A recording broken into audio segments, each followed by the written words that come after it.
3000 വർഷം പഴക്കമുള്ള ആലത്തിയൂർ ഹനുമാൻകാവ്. ഈ ക്ഷേത്രത്തിൻ്റെ യഥാർത്ഥ നാമം പെരുംതൃക്കോവിൽ എന്നാണ്.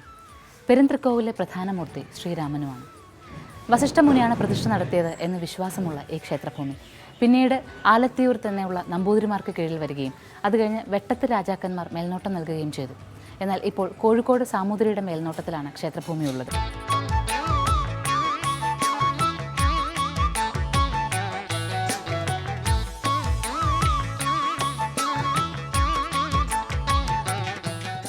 വളരെ പ്രത്യേകതയുള്ള ഒരു ദർശന രീതിയാണ് ഇവിടെയുള്ളത്.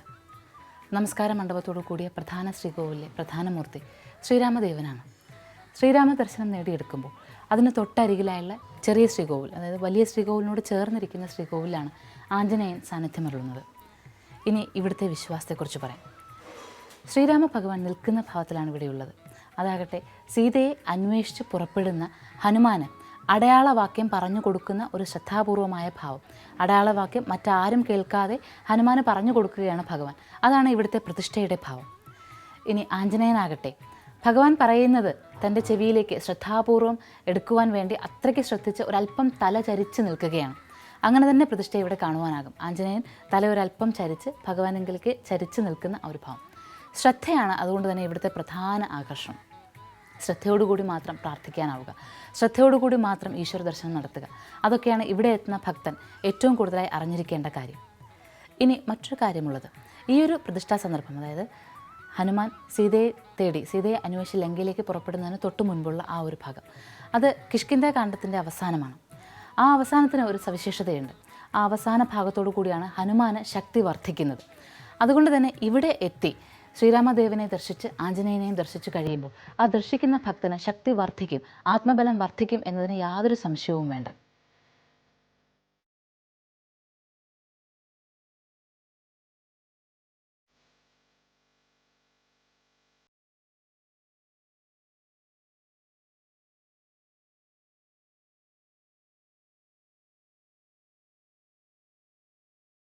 അചഞ്ചലമായ ഭക്തി, ഈശ്വരനോടുള്ള ദാസ്യഭാവം, വിനയം, അതാണ് യഥാർത്ഥ ആഞ്ജനേയൻ. അതുമാത്രമല്ല, ഇച്ഛ ജ്ഞാന ക്രിയാശക്തിയുടെ സമഞ്ജസമാണ് ആഞ്ജനേയൻ എന്നും പറയാം. അതുമാത്രമല്ല, ഒരു കർമ്മത്തിൽ ഏർപ്പെട്ടിരിക്കുമ്പോൾ എങ്ങനെ ശ്രദ്ധാപൂർവം കർമ്മം ചെയ്യാം, കർമ്മം ചെയ്യുമ്പോൾ എങ്ങനെ വീഴ്ചകൾ വരാതിരിക്കാം, ഇതെപ്പോഴും ഹനുമാൻ നമ്മെ പഠിപ്പിച്ചുകൊണ്ടേയിരിക്കുന്നു. അതുകൊണ്ടാണ് ആത്മബലം നൽകുന്ന ഈശ്വരനാണ് ആഞ്ജനേയൻ എന്ന് വിശേഷിപ്പിക്കുന്നത്. ഹനുമാൻ എന്ന അവതാരത്തെക്കുറിച്ച് അതെങ്ങനെ ഉണ്ടായി വന്നു ഈശ്വരവിശ്വാസമെന്നും, രുദ്ര അവതാരമാണ് ആഞ്ജനേയൻ എന്ന് പറയുമ്പോൾ, അല്ലെങ്കിൽ രുദ്രഭാവമാണ് ആഞ്ജനേയൻ എന്ന് പറയുമ്പോൾ അതെങ്ങനെ ഉണ്ടായി എന്നും അറിയേണ്ടതുണ്ട്. ഭക്തിവിശ്വാസങ്ങളിലേറെ ശ്രദ്ധിക്കുന്നവർക്ക് ഹനുമാൻ്റെ അവതാര കഥ തീർച്ചയായും അറിയാമായിരിക്കും. എന്നാൽ അത് അറിഞ്ഞുകൂടാത്തവർക്കായി പറയുകയാണ്. ഒരിക്കൽ ശിവപാർവതിമാർ വാനര രൂപം കെട്ടി കേളികളാടുകയും പാർവതി ദേവി ഗർഭിണിയാവുകയും ചെയ്തു. എന്നാൽ വാനരനെ പ്രസവിക്കുവാൻ മടിച്ച പാർവതി ദേവിയുടെ ഗർഭത്തിൽ നിന്ന് ശിശുവിനെ പരമേശ്വരൻ വായു ഭഗവാനെ ഏൽപ്പിച്ചു. വായു ഭഗവാൻ അത് അഞ്ജനയുടെ ഗർഭത്തിൽ നിക്ഷേപിച്ചു. അഞ്ജനയാകട്ടെ പൂർവ്വജന്മത്തിൽ ബൃഹസ്പതിയുടെ ശിഷ്യയായിരുന്നു. ചില പ്രത്യേക സാഹചര്യത്തിൽ ഗുരുവിനോട് പ്രണയം തോന്നുകയും അതുകൊണ്ട് തന്നെ ശാപം കിട്ടുകയും എന്നാൽ പിന്നീട് ഗുരു തന്നെ ശാപമോക്ഷം നൽകുകയും ചെയ്തു. ശിവാംശത്തെ ഗർഭത്തിൽ ചുമക്കുമ്പോൾ ശാപമോക്ഷം ലഭിക്കുമെന്നായിരുന്നു അന്ന് പറഞ്ഞത്. അഞ്ജനയെ കേസരി വിവാഹം ചെയ്യുകയും ചെയ്തു. പാർവതി പരമേശ്വരന്മാരെ തപസ്സിരുന്ന അഞ്ജനയിലാണ് വായു ഭഗവാൻ ഈ ഗർഭം സ്ഥാപിച്ചത്.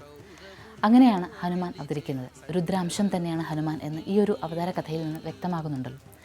ഹനുമാൻ എന്ന പേര് കിട്ടിയതിന്, അങ്ങനെ ഒരു പേര് ലഭിച്ചതിനുമുണ്ട് ഒരു ഐതിഹ്യം. പഴമാണ് എന്ന് ധരിച്ച സൂര്യഭഗവാനെ വിഴുങ്ങുവാനായി സൂര്യമണ്ഡലത്തിലേക്ക് ചെല്ലുകയും അവിടെ ധാരാളം പഴങ്ങൾ കണ്ട് അത്ഭുതപ്പെട്ട് നിൽക്കുകയും ചെയ്തു ഹനുമാൻ ഒരിക്കൽ. എന്നാൽ ഈ വാനരപുത്രൻ പിന്നീട് ഇന്ദ്രനെ, ഐരാവതത്തിലേറി വരുന്ന ഇന്ദ്രനെ കാണുകയും ഐരാവതത്തിന് അടുക്കലേക്ക് ചെല്ലുകയും ചെയ്തപ്പോൾ ഇന്ദ്രൻ തൻ്റെ വജ്രായുധം കൊണ്ട് വാനരൻ്റെ അല്ലെങ്കിൽ വാനരപുത്രൻ്റെ താടിയിലൊന്ന് തട്ടിയത്രേ. താടിക്ക് ഹനു എന്ന് പറയാറുണ്ട്. അങ്ങനെ തട്ടി മോഹാലസ്യപ്പെട്ട് താഴേക്ക് വീണപ്പോഴാണ് ഹനുമാൻ എന്ന പേര് വന്നത്. ഇങ്ങനെ മോഹാലസ്യപ്പെട്ട പുത്രനെയും എടുത്തുകൊണ്ട് വായു മറഞ്ഞുവെന്നും വായുവില്ലാതെ ഈ പ്രപഞ്ചമാകെ വല്ലാത്തൊരവസ്ഥയിലെത്തുകയും പിന്നെ ദേവന്മാരും എല്ലാ സമസ്ത പ്രപഞ്ചവും ചേർന്ന് വായുവിനെ പ്രീതിപ്പെടുത്തി കൊണ്ടുവരികയുമാണ് എന്നും ഐതിഹ്യത്തിൽ പറയുന്നുണ്ട്. ഇതോടുകൂടി ആഞ്ജനേയന് ദിവ്യമായ ഒരുപാട് സിദ്ധികൾ എല്ലാ ദേവന്മാരും നൽകുകയുണ്ടായി. 33 ദേവന്മാരും ശക്തി നൽകി. ബ്രഹ്മാവ് ചിരഞ്ജീവത്വവും ശരീരബലവും നൽകിയപ്പോൾ മഹാവിഷ്ണു നൽകിയത് അചഞ്ചലമായ ഭക്തിയാണ്. ശിവൻ നൽകിയതാകട്ടെ പരാക്രമത്തിനുള്ള ആ ഒരു ബുദ്ധി.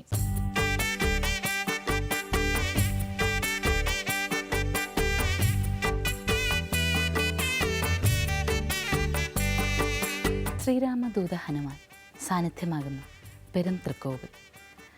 ഈ പെരുംതൃക്കോവിലിലെ വിശേഷപ്പെട്ട വഴിപാട് കുഴച്ച അവിലാണ്. സീതാന്വേഷണത്തിനായി പുറപ്പെട്ട ഹനുമാന് ശ്രീരാമദേവൻ നൽകിയതാണ് അത്ര അവിൽ. ഹനുമാന് ഇഷ്ടഭക്ഷണമാണ് അവിൽ, അതുകൊണ്ടാണ് ഭഗവാൻ അവിൽ ഹനുമാന് നൽകിയത്.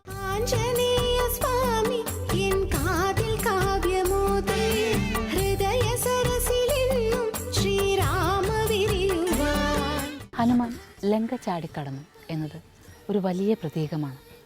ആത്മവിശ്വാസമുണ്ടെങ്കിൽ ആ ആത്മവിശ്വാസത്തിനനുസരിച്ച് നമ്മെ സഹായിക്കുവാൻ, നമ്മെ പ്രോത്സാഹിപ്പിക്കുവാൻ ഒരു കൂട്ടമുണ്ടെങ്കിൽ ഓരോരുത്തർക്കും അമാനുഷികമായത് ചെയ്യുവാൻ കഴിയും എന്നുള്ളത്, അപ്രാപ്യമായത് ചെയ്യുവാൻ കഴിയും എന്നുള്ളതിൻ്റെ ഏറ്റവും വലിയ തെളിവാണ് അത്. ആലത്തിയൂർ ഹനുമാൻ കാവിൽ എത്തുമ്പോൾ അത്തരത്തിൽ ഒരു പ്രതീകം ഒന്നുകൂടി നമുക്ക് അടുത്ത് കാണുവാനാകും. ഹനുമാൻ ലങ്ക ചാടിയതിന് സമാനമായി അല്ലെങ്കിൽ അതിനെ പ്രതികരിച്ചുകൊണ്ട് ഒരു വലിയ ശില ഇവിടെ കാണാനാകുന്നു. ഒരല്പം ഉയരത്തിൽ ചരിച്ചു കെട്ടിയ പടികൾ അല്ലെങ്കിൽ ചരിച്ചു കെട്ടിയൊരു നിരപ്പ് കഴിഞ്ഞിട്ട് പിന്നീട് ഒരു വലിയ കല്ല് വെച്ചിരിക്കുന്നത് കാണാം. ഈ കല്ല് സമുദ്രമായാണ് സങ്കല്പിക്കുന്നത്. ഇവിടെ എത്തുന്നവരെല്ലാം, പ്രത്യേകിച്ച് കുട്ടികൾ, ഇവിടെ കൂടി ഓടി, ഈ നിരപ്പിലൂടെ ഓടിക്കയറി ആ കല്ലിൽ തൊടാതെ, സമുദ്രത്തിൽ തൊടാതെ അപ്പുറത്തേക്ക് ചാടിക്കടക്കാറുണ്ട്. അങ്ങനെ ചാടിക്കടക്കുന്നവർക്ക് പേടിയില്ലാതെയാകുന്നുവെന്നും ആയുരാരോഗ്യത്തിന് സൗഖ്യമുണ്ടാകുന്നുവെന്നും വിശ്വസിക്കുന്നു. തീർച്ചയായും പേടിയില്ലാതെയാകുമ്പോൾ ആത്മബലം ഉണ്ടാകുമല്ലോ. അതിനുവേണ്ടി തന്നെയാകണം ഇങ്ങനെ പ്രത്യേകമായൊരു നിരപ്പും ഒരു കല്ലും ഉണ്ടാക്കി വെച്ചിരിക്കുന്നത്. ആ കാണുന്ന കറുത്ത കല്ല് അത് സമുദ്രം എന്ന് സങ്കല്പിക്കപ്പെടുന്നു. ഈ സമുദ്രത്തെ സ്പർശിക്കാതെ വേണം നാം അപ്പുറത്തേക്ക് ചാടിക്കടക്കുവാൻ. ഇത് കുട്ടികൾ ചെയ്യുമ്പോൾ, അവരിലേക്ക് ആത്മവിശ്വാസം കടന്നു വരുമ്പോൾ ഒരു നല്ല തലമുറയാണ് ഉണ്ടായി വരുന്നത്.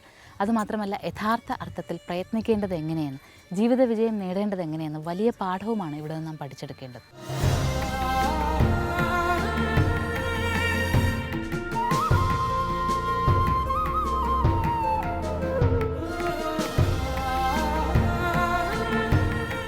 ആലത്തിയൂർ ഹനുമാൻ കാവിൽ ശ്രീരാമദേവനും ആഞ്ജനേയനും സാന്നിധ്യമാകുമ്പോൾ സീതാദേവിയെ അന്വേഷിച്ച് പോകുന്നതുകൊണ്ട്, സീതാദേവി ആ സമയത്ത് ലങ്കയിലായിരുന്നതുകൊണ്ടും ഇവിടെ സീതാദേവി സാന്നിധ്യമില്ല. എന്നാൽ ശ്രീരാമനോടൊപ്പം സദാ ഉണ്ടായിരുന്ന ലക്ഷ്മണ സാന്നിധ്യം തീർച്ചയായും ഇവിടെ ഉണ്ടാകണമെന്നല്ലോ എന്ന് നാം വിചാരിക്കാറുണ്ട്. അത് നാലമ്പലത്തിനകത്ത് തന്നെ ഉണ്ടാകേണ്ടതാണ്.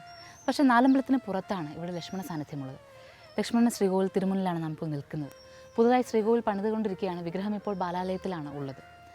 ലക്ഷ്മണ സാന്നിധ്യം ഇങ്ങനൊരു ശ്രീകോവിലിൽ കാണുമ്പോൾ, അതും ക്ഷേത്രത്തിന് പുറത്തായി കാണുമ്പോൾ, അതെന്തുകൊണ്ട് എന്ന് അത്ഭുതപ്പെടുന്നുവെങ്കിൽ അതിനും ഐതിഹ്യ കഥ തന്നെയാണ് സാക്ഷ്യം നിൽക്കുവാനുള്ളത്. ആഞ്ജനേയന് അടയാളവാക്യം പറഞ്ഞു കൊടുക്കുകയാണ് ശ്രീരാമദേവൻ. ആ അടയാളവാക്യം ആരും കേൾക്കരുതല്ലോ. അതുകൊണ്ട് ലക്ഷ്മണൻ പോലും കേൾക്കാൻ പാടില്ലാത്തത് കൊണ്ട് ലക്ഷ്മണനെ ഒരല്പം മാറ്റി നിർത്തിയത്. അതുകൊണ്ടാണ് നാലമ്പലത്തിൽ നിന്ന് ഇത്ര അകലെ ആയി ലക്ഷ്മണന് ശ്രീകോവിൽ ഉണ്ടാകുന്നത്.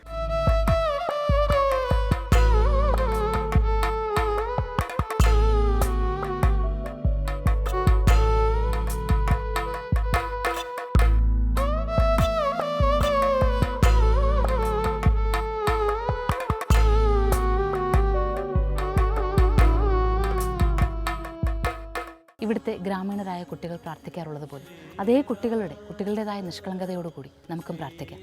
ആലത്തിയൂർ ഹനുമാനെ, പേടി സ്വപ്നം കാണരുതേ, പേടി സ്വപ്നം കണ്ടാലും വാല് തട്ടി ഉണർത്തണേ എന്ന്. എല്ലാ നന്മകളും ഏവർക്കും എപ്പോഴും ഉണ്ടാകും.